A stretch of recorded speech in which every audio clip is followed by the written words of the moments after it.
Graça e paz, uma alegria ter você conosco mais uma vez.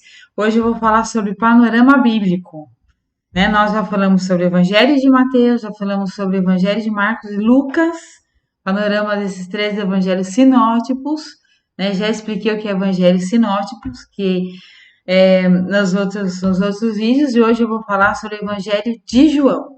O Evangelho de João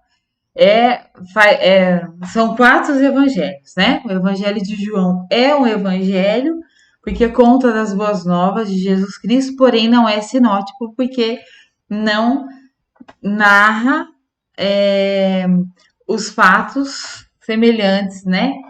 Que os evangelhos sinóticos trazem. Bom, vamos começar ali pelo autor, como sempre faço, né? João, o nome João quer dizer Deus tem sido gracioso. Olha que coisa linda, né? Ah, eu quero começar a falar sobre João trazendo o primeiro versículo, o que ele diz no primeiro versículo das suas cartas, né? A primeira carta de João. Ele diz assim, ó, que ele escreveu a respeito do que vimos com os nossos olhos, do que ouvimos, o que contemplamos e apalpamos com as nossas mãos. Eu acho tão lindo isso na vida de João, queria começar com isso. Por quê? Porque João era muito próximo de Jesus e viveu o, a, os anos de ministério de Jesus de uma forma muito próxima dele, muito carinhoso, muito amado. João era um homem de personalidade firme, porém amoroso, né? Ele ele diz verdades com firmeza, mas com muito amor. Essa é a característica principal de João. Ele ele é ele é um homem firme, porém diz verdades incríveis, né? Porém, ele diz com todo carinho e amor. João, então, foi considerado discípulo amado, né? Ele era filho de Zebedeu e Salomé, irmão de Tiago, primo e companheiro de profissão de Pedro e André. Alguns estudiosos creem por parte de pai.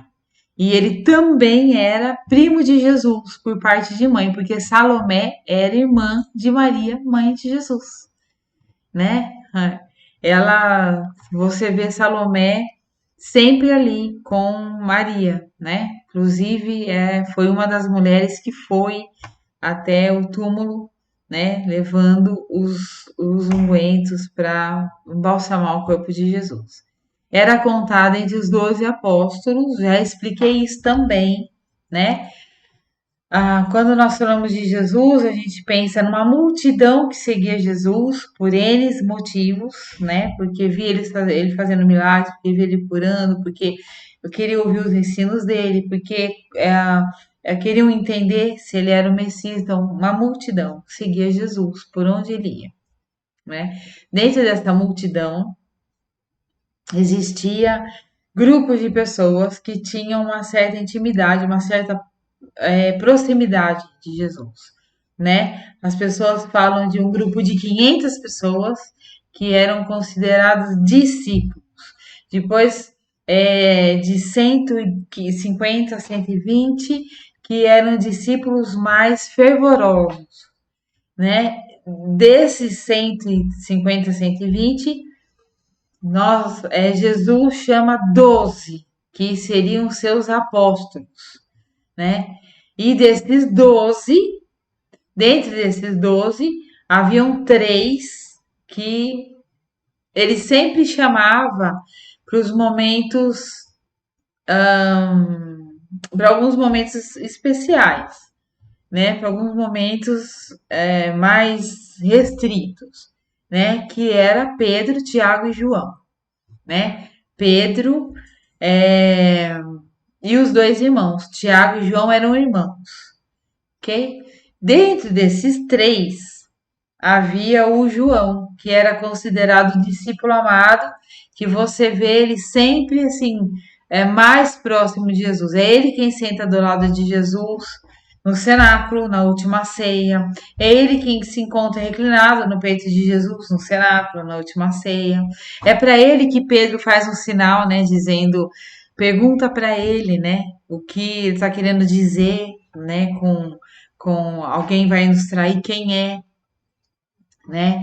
E é também João, o único discípulo que acompanha Jesus Cristo até o pé da cruz e fica ali com Maria e as mulheres até o fim, né? E é o discípulo que, estando ali ao pé da cruz, porque os outros fugiram assustados, Jesus então pede para que ele cuide de Maria, né? Por quê?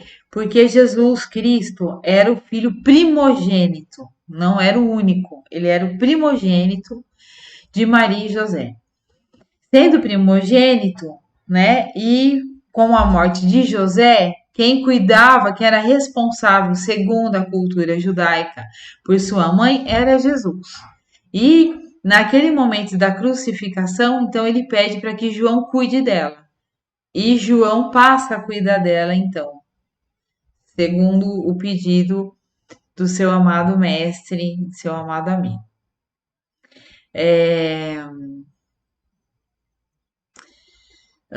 Muitos estudiosos acreditam que João escreveu o evangelho, né, que leva o seu nome, foi o último evangelho a ser escrito.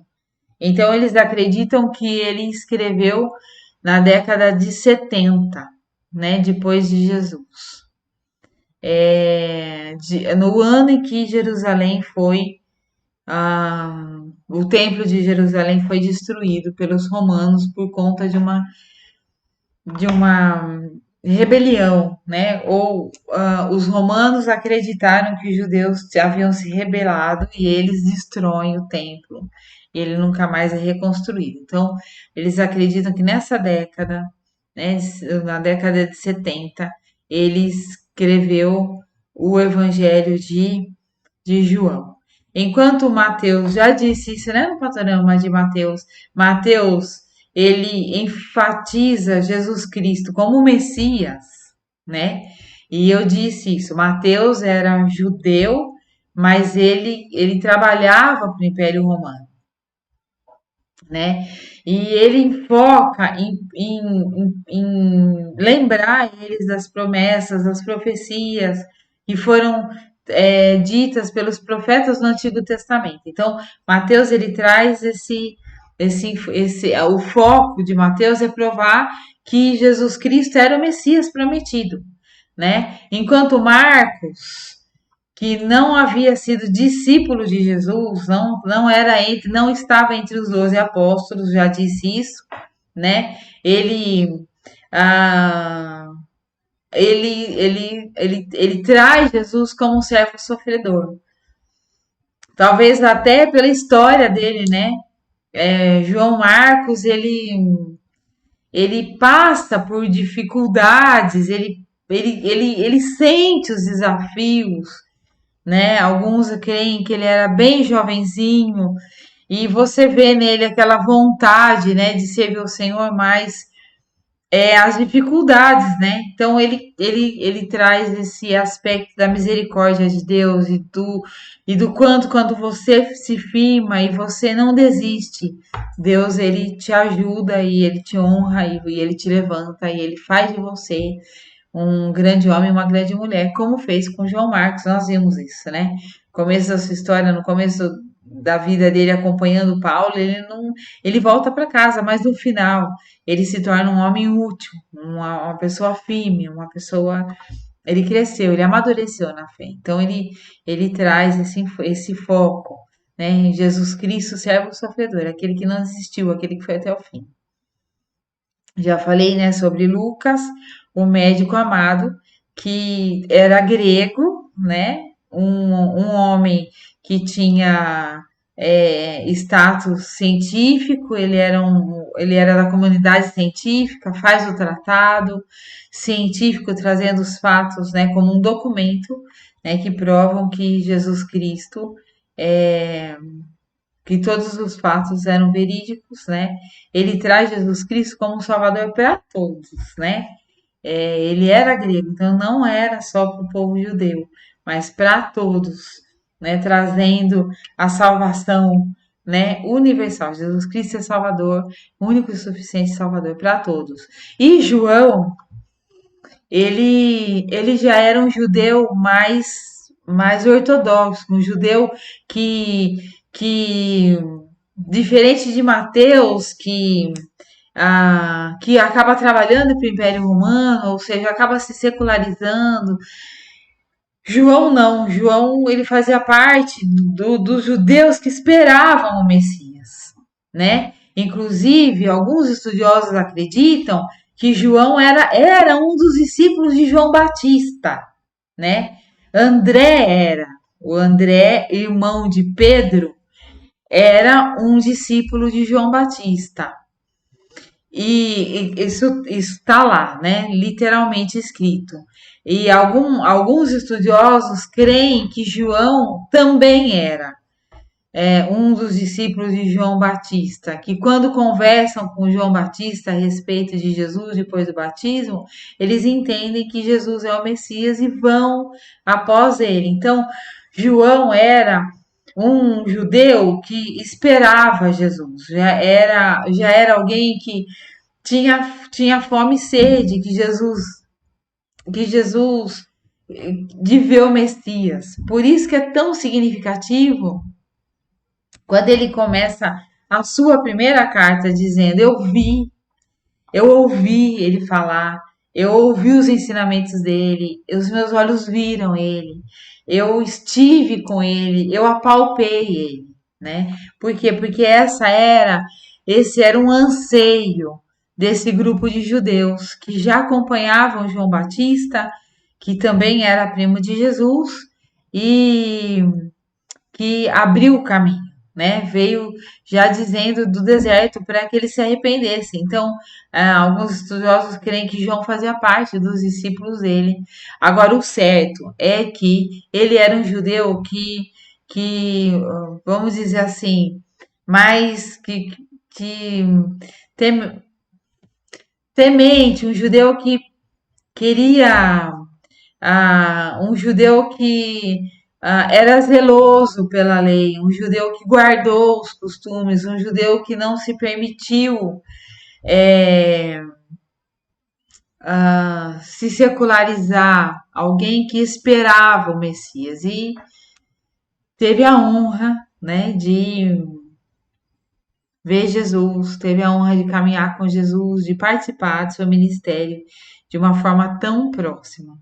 É muito coerente se afirmar que João foi o ser humano mais próximo de Jesus Cristo. E ele traz, ele enfatiza, então, Jesus como o Filho de Deus. Então, por que ele não faz parte dos evangelhos sinóticos? Porque o relato de João no seu evangelho, ele começa lá da criação, dizendo que Jesus era Deus, que Jesus estava com Deus, que Jesus era o Verbo, que Jesus era o Logos, que Jesus era a pessoa da Trindade que executava aquilo que Deus arquitetava. Então, Deus era o arquiteto e Jesus era o Verbo. Jesus era a, era o era era a pessoa da Trindade que executava, que fazia, né? Ele diz que Jesus é a luz, né? Que o mundo rejeitou. Então ele traz uma visão totalmente espiritual. Ele traz, ele escreve o evangelho dele para que as pessoas se deem conta de que Jesus era tudo que os outros discípulos já tinham dito, né? O Messias, ele era o servo sofredor, ele era o Salvador. Mas João traz a questão de que ele era o Filho de Deus, que ele era a luz do mundo, que ele era o Logos de Deus, que ele era o nosso Salvador. É João quem relata toda a conversa que eles tiveram com Jesus no cenáculo na última ceia. João relata conversões incríveis, como de Nicodemos. Ele relata a conversa de Jesus com a samaritana, no poço. Então ele traz uma visão muito espiritual, né, da vinda de Jesus, realmente trazendo ele como o Filho de Deus, tá? Querendo é, despertar não só os judeus da sua época, mas toda a humanidade a respeito do valor de quem realmente Jesus era e toda a espiritualidade que havia por trás, todo o mundo espiritual que havia por trás da vinda do Filho de Deus. Então, João traz essa contribuição agora como um judeu mais ortodoxo, vamos dizer assim, um judeu que esperava a vinda dele, um judeu que buscava a vinda dele, um judeu que cria na vinda dele e estava é, tinha essa ansiedade, essa expectativa de que ele viria e contemplou Jesus Cristo. Ele escreve nesse viés: olha, ele é o Filho de Deus, ele era aquele que estava desde o princípio, ele é aquele que deu vida a todo ser humano, ele é aquele que criou todas as coisas, ele se tornou homem e ele nos amou, né? A tal ponto de dar sua vida por nós. Então, João traz esse foco, João traz esse foco nas coisas espirituais que acompanharam o ministério de Jesus Cristo enquanto homem aqui na Terra. É uma boa notícia, né? Incrível, com um enfoque incrível no mundo espiritual. Então, o Evangelho de João se distingue dos outros três por essa visão mais espiritual do, do chamado de Jesus, do ministério de Jesus como ser humano aqui entre nós. Veio nos salvar, estava conosco, nos formou desde o princípio da humanidade. Então, é essa visão que João traz tão carinhosamente, tão firmemente, tão solenemente, né? Ele termina o seu evangelho dizendo que Jesus Cristo fez muito mais do que eles podiam relatar, que não haveriam livros para contar tudo aquilo que Jesus fez por nós. Então é um evangelho cheio de amor, cheio de intimidade, cheio de verdade e uma visão totalmente do mundo espiritual que cercava o Evangelho de Jesus Cristo, a vida e o ministério de Jesus Cristo. Ok? Deus abençoe a sua vida, Deus abençoe a sua casa, Deus abençoe a sua leitura do Evangelho de João, se você assim quiser fazer, com agora esse panorama. Talvez te dê mais recursos, né? Uma nova visão lendo esse livro. Amém?